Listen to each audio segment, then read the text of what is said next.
بسم اللہ الرحمن الرحیم۔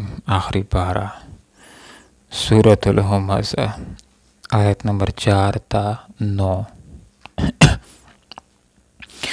اعوذ باللہ من الشیطان الرجیم، بسم اللہ الرحمن الرحیم۔ کلا لینبذن فی الحطمہ وما ادراک ما الحطمہ نار اللہ الموقدہ التي تطلع على الأفئدة إنها عليهم مؤصدة في عمد ممددة۔ صدق اللہ العظیم۔ سبحانک لا علم لنا إلا ما علمتنا إنك أنت العليم الحکیم۔ کلا، ہرگز ایسا نہیں، لینبذن، ضرور بضرور اس کو پھینکا جائے گا، فی الحطمہ، حطمہ میں، وما ادراکا، اور تم کیا جانو، ما الحطمہ، کہ یہ حطمہ کیا ہے۔ نار اللہ، اللہ کی آگ ہے، الموقدہ، بھڑکائی ہوئی، التی، جو تطلع، پہنچ جائے گی، علی الافئدہ، دلوں تک، انہا، بے شک یہ، علیہم، ان کے اوپر، مؤصدہ، بند کر دی جائے گی، فی عمد ممددہ، لمبے لمبے ستونوں میں۔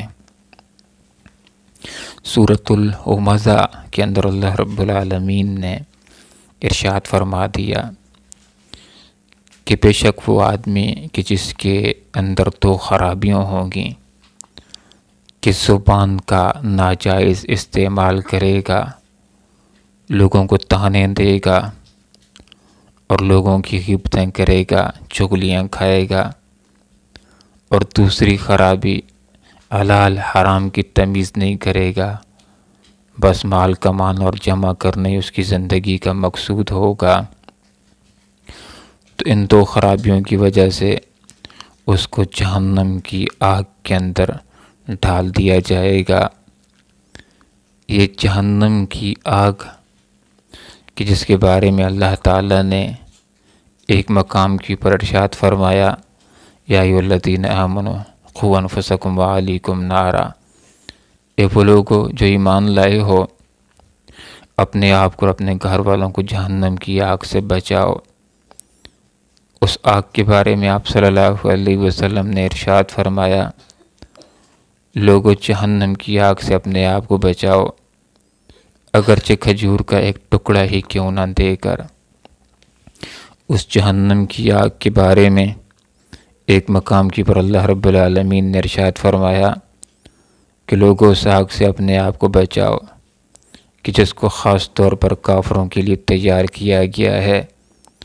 جہنم کی آگ کے بارے میں ایک مقام کی پر اللہ رب العالمین نے ارشاد فرمایا، کلما حبت زدناہم سعیرا، جب کبھی ٹھنڈی ہوگی ہم اس کو مزید بڑھا دیں گے۔ جہنم کی آگ کے بارے میں ایک مقام کی پر اللہ رب العالمین نے ارشاد فرمایا، فانذرتکم نارا تلظی، میں نے تم کو بھڑکتی ہوئی آگ سے آگاہ کر دیا ہے۔ ایک مقام کی پر جہنم کی آگ کے بارے میں اللہ رب العالمین نے ارشاد فرمایا، مفہوم آیت کا یہ ہے کہ لوگوں اس آگ سے اپنے آپ کو بچانے کی فکر کرو کہ جس کا ایندھن انسان ہوں گے اور جس کا ایندھن پتھر ہوں گے۔ آپ صلی اللہ علیہ وسلم نے بھی لوگوں کو جہنم کی آگ سے آگاہ کر دیا۔ ایک حدیث میں آتا ہے، آپ صلی اللہ علیہ وسلم نے ارشاد فرمایا کہ جہنم کی آگ دنیا کی آگ سے 69 گنا زیادہ گرم ہے، اور یہ دنیا کی آگ اس کا 70واں حصہ ہے۔ صحابہ کرام رضوان اللہ تعالی علیہم اجمعین نے سوال اٹھایا، اللہ کے رسول، جلانے کے لیے، ہلاک کرنے کے لیے، تباہ کرنے کے لیے تو دنیا کی آگ بھی کافی ہے۔ فرمایا کہ ہاں کافی ہے، لیکن پھر بھی جہنم کی آگ دنیا کی آگ سے 69 گنا زیادہ مزید گرم ہوگی۔ امریکہ کا ایک آدمی محمد علی جب مسلمان ہو جاتا ہے، اس کے بارے میں لکھا گیا ہے کہ اس کی عادت تھی کہ اپنے پاس ماچس رکھا کرتا تھا، اور جس وقت اس کے سامنے کوئی گناہ کا موقع آ جاتا، تیلی لگاتا تھا، ماچس لگاتا تھا، انگلی کے نیچے رکھتا تھا، اپنے آپ کو مخاطب کرتا تھا کہ اے محمد علی، اگر اس آگ کو برداشت کر سکتے ہو تو یہ گناہ کر لو، لیکن اگر اس آگ کو برداشت نہیں کر سکتے ہو تو گناہ سے بعد آ جاؤ، اس لیے کہ جب گناہ کر لیا تو اس گناہ کے نتیجے کے اندر تمہیں جہنم کی آگ سے واسطہ پڑ سکتا ہے۔ وہ آگ دنیا کی آگ سے 69 گنا زیادہ گرم ہے۔ جب دنیا کی آگ کو برداشت نہیں کر سکتے ہو تو جہنم کی آگ کو تم کیسے برداشت کرو گے؟ جہنم کی آگ کے بارے میں ایک مقام کی پر اللہ نے یہ ارشاد فرمایا، نار حامیہ، وہ دہکتی ہوئی خطرناک آگ ہے۔ تو یہاں پر فرمایا وہ لوگ کہ جو زبان کے اندر بے احتیاطی کریں گے، مال کو کمانے خرچ کرنے کے اندر ناجائز راستوں کا اختیار کریں گے، ان کو دوزخ کے اندر ڈال دیا جائے گا، حطمہ کے اندر ڈال دیا جائے گا۔ یہ حطمہ، یہ چکنا چور کر دینے والی کیا ہے؟ فرمایا نار اللہ، یہ اللہ کی آگ ہے، الموقدہ، بھڑکائی ہوئی۔ جہنم کے اندر ایک تو اللہ رب العالمین نے مخصوص گناہ گاروں کے لیے مخصوص سزاؤں کا بھی اہتمام کر رکھا ہے، جیسے کہ معراج کے واقعے کے دوران آپ صلی اللہ علیہ وسلم نے جہنم کا مشاہدہ کیا تھا۔ کچھ لوگوں کو جہنم میں دیکھا جن کے ناخن بڑے بڑے تھے، گوشت کو نکال رہے تھے، کھا رہے تھے۔ جبرائیل امین سے پوچھا کیا معاملہ ہے؟ فرمایا یہ وہ لوگ ہیں کہ جو دنیا کے اندر لوگوں کی غیبت کیا کرتے تھے۔ آپ صلی اللہ علیہ وسلم نے کچھ لوگوں کو دیکھا کہ فرشتے ان کے سروں کو کچلتے ہیں، پھر سر ٹھیک ہو جاتے ہیں، پھر کچلتے ہیں، پھر سر ٹھیک ہو جاتے ہیں، پھر کچلتے ہیں، پھر سر ٹھیک ہو جاتے ہیں۔ پوچھا کیا معاملہ ہے؟ بتلائیے وہ لوگ ہیں کہ جو تکبر کیا کرتے تھے، نماز کے وقت ان کے سر سجدوں کی طرف نہیں جایا کرتے تھے، نماز کے اندر سستی اور کاہلی کرنے والے لوگ ہیں۔ آپ صلی اللہ علیہ وسلم نے کچھ لوگوں کا مشاہدہ کیا کہ ان کی زبانوں کو، ہونٹوں کو کینچیوں کے ساتھ کاٹا جا رہا ہے۔ پوچھا یہ کیا معاملہ ہے؟ جبرائیل امین نے وضاحت فرمائی کہ یہ آپ کی امت کے وہ واعظ ہیں جو لوگوں کو تو نصیحت کیا کرتے تھے لیکن خود اس کے اوپر عمل نہیں کیا کرتے تھے۔ تو مخصوص گناہ گاروں کے لیے جہنم کے اندر اللہ رب العالمین نے مخصوص سزاؤں کا بھی اہتمام کر رکھا ہے، اور خاص طور پر جہنمی جس عذاب کے اندر سارے کے سارے ملوث ہوں گے وہ آگ کا عذاب ہوگا۔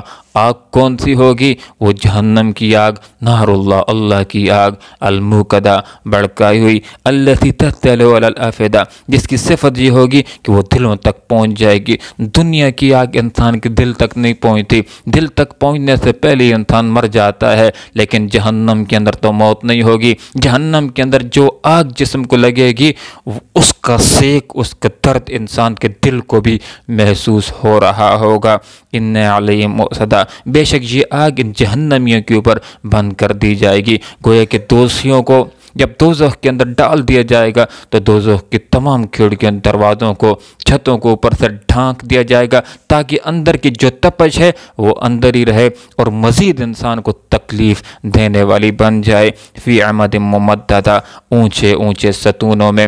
گویا کہ جہنم کے اندر اونچے لوہے کے ستون بھی گاڑ دیے جائیں گے جو آگ کے اندر گرم ہو کر کے آگ کی شکل اختیار کر چکے ہوں گے۔ یا علماء نے مفہوم یہ ذکر کیا کہ جہنم کی آگ کے شعلے اس طرح اٹھ رہے ہوں گے، بھڑک رہے ہوں گے، ایسے محسوس ہوگا جیسے کہ یہ لمبے لمبے اونچے اونچے ستون ہیں۔ محترم سامعین، اللہ رب العالمین نے مجھے اور آپ کو یہ موقع دیا ہے، یہ زندگی دی ہے کہ ہم نے زندگی کے اندر اپنے آپ کو جہنم سے بچانے کا اہتمام کرنا ہے، جہنم کی آگ سے بچانے کا اہتمام کرنا ہے، اپنے آپ کے لیے جنت کا سامان کرنا ہے۔ اور اس کا طریقہ یہی ہے کہ ہم جب شریعت کے مطابق زندگی گزاریں گے، آپ صلی اللہ علیہ وسلم کی ہدایات کے مطابق زندگی گزاریں گے، قرآن و سنت کے مطابق زندگی گزاریں گے تو دنیا کے اندر بھی عافیت ہوگی اور آخرت کے اندر بھی اللہ رب العالمین ہمیں جہنم کی سزا سے بچائے گا اور جنت کے اندر اللہ تعالی ہمیں داخل فرمائے گا۔ اللہ رب العالمین سے دعا کرتے ہیں کہ اللہ تعالیٰ ہمیں اس بات کی توفیق عطا فرمائے کہ ہم اپنی زبان کی بھی حفاظت کریں اور ہم حلال کمانے والے ہوں، جائز ذرائع پر اپنے مال کو خرچ کرنے والے ہوں۔ اللہ عمل کی توفیق عطا فرمائے، اللہ تعالیٰ دنیا کے اندر بھی عذابوں سے بچائے اور ہم سب کو اللہ تعالیٰ آخرت کی عذاب، آگ کے خطرناک عذاب سے اللہ تعالیٰ ہم سب کو بچائے کہ جہنم کے اندر خطرناک سزائیں ہیں۔ جب لوگ پانی مانگیں گے تو گرم کچلو پینے کے لیے دیا جائے گا، جب کھانا جہنمی مانگیں گے تو تھوڑ کا درخت دے دیا جائے گا جس کو کھا بھی نہیں سکیں گے، جس کو چھوڑ بھی نہیں سکیں گے۔ اللہ رب العالمین سے دعا کرتے ہیں کہ اللہ تعالیٰ میں دوزخ سے بچائے اور جنت میں داخل فرمائے۔ آمین۔ وآخر دعوانا ان الحمدللہ رب العالمین۔